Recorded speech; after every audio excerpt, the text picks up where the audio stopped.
This tutorial will walk you through the process of editing your profile. To access your profile settings, simply click on the profile picture located at the top right corner of any section. In the card that appears, navigate to Settings and click on it. This will open the section where you can modify your profile details. Here, you can upload a profile picture and a background image, ensuring they meet the specified sizes and formats. Additionally, you have the option to edit your display name and add a personalized bio to your profile. Links to your social media or personal websites can also be included. Once you've made the desired changes, click on Save Changes. After a few moments, your information will be saved.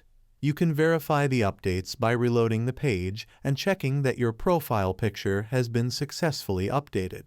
Simply click on the picture to view the changes reflected in the card.